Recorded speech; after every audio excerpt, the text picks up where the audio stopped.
మన హక్కులు thermal station అడ్డం పెట్టైనా సరే, థర్మల్ స్టేషన్ లో ఐక్యతను చాటైనా సరే మన హక్కులు సాధించుకుంటాం. అది మాత్రం 100%. ఎందుకంటే మిత్రులారా, మన థర్మల్ స్టేషన్ లో ఉన్నటువంటి విద్యుత్ ఉత్పాదన ఎక్కడ కనుక కొంత బ్యాక్ అయిందా అంటే ఖచ్చితంగా మేనేజ్మెంట్, ప్రభుత్వము అన్ని కూడా తిరిగి వస్తాయి. అది గుర్తుపెట్టుకోండి మీరు.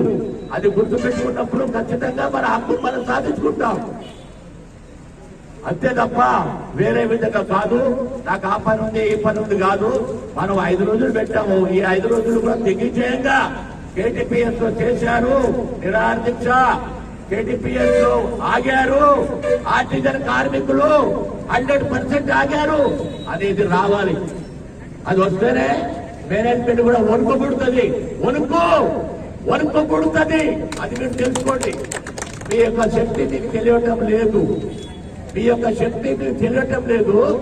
కాబట్టి ఈ విధంగా నడుస్తా ఉన్నది. గతంలో 1998లో ఉన్నటువంటి కాంట్రాక్ట్ కార్మికుల వాళ్ళ ఐక్యతకి మీ ఐక్యతకి చాలా తేడా ఉంది.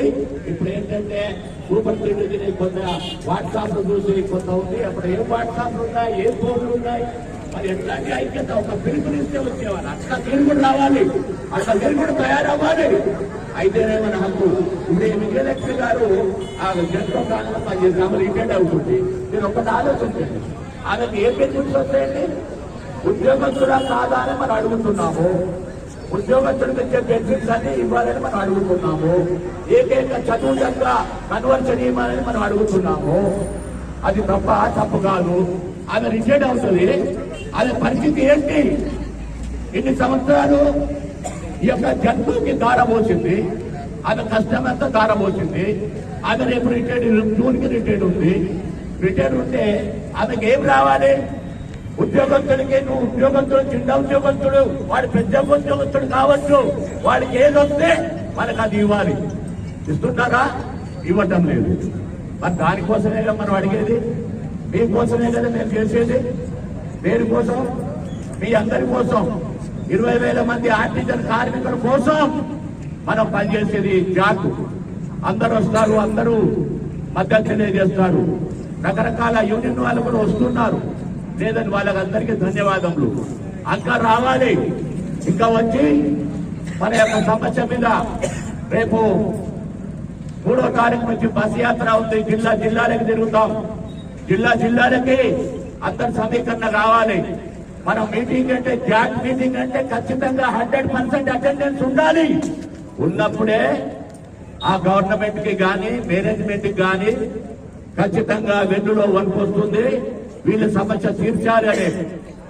కాబట్టి మన మీదనే మనకు ఆధారపడి ఉంది. మన ఐక్యత మీద మన ఆధారపడి ఉంది. మన పోరాటం మీదే మనకు ఆధారపడి ఉంది. కాబట్టి ఈ యొక్క ఏదైతే మనం ఏకైక డిమాండ్ పెట్టామో ఆ డిమాండ్ సాధన కోసం ఆ డిమాండ్ మనం ఖచ్చితంగా రావాలి. ఇప్పుడు విజయలక్ష్మి గారు రేపు ఏడ్చుకుంటే ఇంటికి పోతుంది. ఆ పాపం అంతా ఎవరిది? నిజంగా మనం పెట్టాం డిమాండ్. మరి ఎవరెవరు కలిసాం?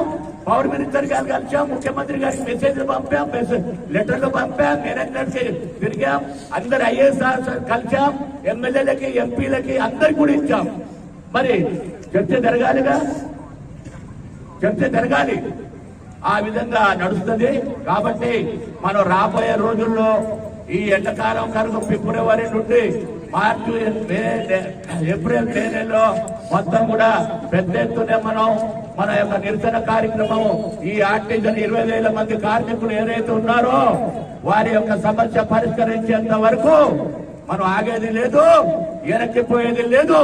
ఖచ్చితంగా మన హక్కు సాధన కోసం మీరందరూ కూడా కదం తొక్కాలని మీ అందరికీ మనవి చేస్తూ ముగిస్తున్నాను. Thank you.